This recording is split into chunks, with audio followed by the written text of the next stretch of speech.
Thanks, Jane. With the latest here in the East Midlands, I'm James Lewis.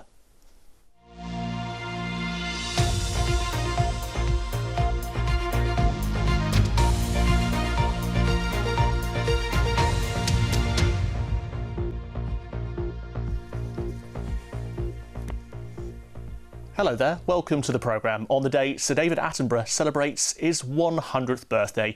He spent his childhood in Leicester, and first night we head to that city's university, which held a day of celebrations. Our environment correspondent Hugh Caswell was in attendance. The student days of a national treasure. This picture of a 19-year-old David Attenborough was taken in 1945 when he was studying at University College Leicester.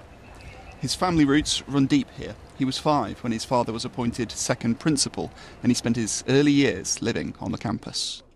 This pretty unassuming office was his childhood bedroom, and he's spoken fondly before of exploring these grounds with his brothers Richard and John.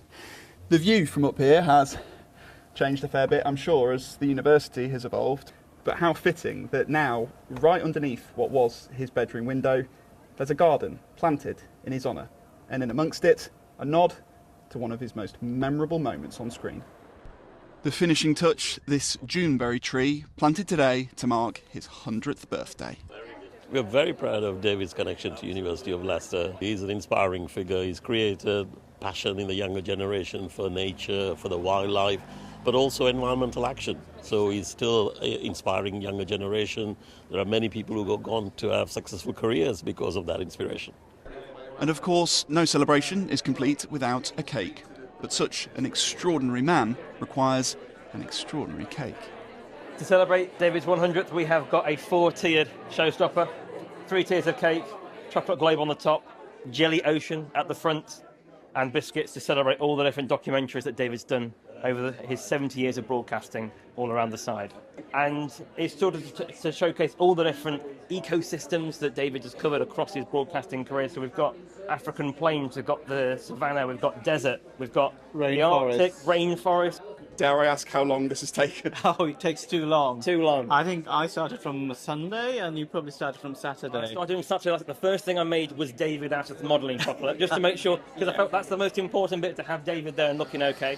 Sir David Attenborough has inspired people all around the world. For all the adventures he's been on, for every story he's told, Leicester has played a huge part in his own life story.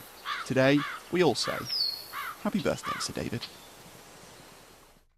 And staying with those celebrations, we know Sir David loved Bradgate Park because it formed an important part of his childhood, and Helen Astle has been back to where it all began. On the doorstep of the city, yet it feels like a world away, lies Bradgate Park. It was here that Sir David Attenborough developed a love of nature, and it's easy to see why. We came here as a family up onto those rocks, up onto the tower, paddling in the stream. It was a vision of what the English countryside could be like. Over the years, times may have changed, but the park has largely stayed the same. For Cara, a ranger here, she was inspired by Sir David. Just his love for nature, it has no choice but to make everyone else have that spark for the same thing. Like, we come here and we want to care for the same land that he once had a spark for. We consider ourselves as a small park, and then to know that we still hold a part of it in his heart, it's amazing to think that we are like a treasure to him. Back in 2014, Sir David visited the park to help raise money for the visitor centre. Bradgate is a very, very important part of my childhood, and I'm sure, therefore, the part of childhood of tens of thousands, hundreds of thousands of people who grew up in Leicester. It was fantastic. I had lots of highlights at Bradgate. We did lots of special things, including a royal visit. But having Sir David here on 2 separate occasions was by far the highlight. He's got this genuine, almost childlike enthusiasm for the natural world, and he can communicate it to other people. Visitors here are proud of the impact that the park has had on Sir David. I just think it's really, really incredible that a place like this, Bradgate Park, it's so beautiful, and obviously it's inspired so many of his adventures. I'm ever so proud that he's from Leicester, and I'm very grateful to him for opening up nature to the whole world. We watch every single one of his programmes. In fact, it's on repeat because my husband has it on all the time. It's coming up.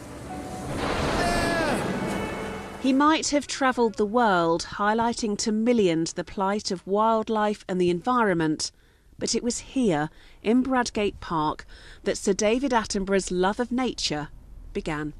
Helen Astle, BBC East Midlands Today, Leicestershire. Now, how about this for a feel-good story with a happy ending? A cow has been rescued in Leicestershire after it fell into slurry and mud moments after being born. The fire service were called to Jubilee Park in Whetstone on Tuesday evening. They used an inflatable sled to lift it out of danger, and the calf was eventually given the all-clear by a vet. Right, let's see how the weather is shaping up this weekend then. Anna has got all the details for us. Good evening to you. All change over the weekend. Warmer on Saturday, cooler on Sunday. And overnight tonight, actually, it's quite varied. We've got clearer skies and dry conditions across much of Nottinghamshire and Leicestershire. But out to our west and north, we're expecting cloud with outbreaks of patchy rain around at times. Not particularly cold tonight, down to 6 degrees Celsius. So again, a frost-free night. For Saturday then, we should all see some bright or sunny spells, but with a cold front sitting to the north of us, there will again be quite a bit of cloud around with a few showers sitting across the north of Nottinghamshire and north of Derbyshire. All of us could be at the risk of 1 or 2 isolated showers, but fairly warm in the sunshine, up to 19 degrees Celsius. But I mentioned the change in feel as we go into Sunday. Should be a dry day with some sunshine, but highs of just 13. That's all from us here on The Late Team. Mel will be back tomorrow evening with another update at around 5:30. For now, though, have a lovely weekend. Bye-bye.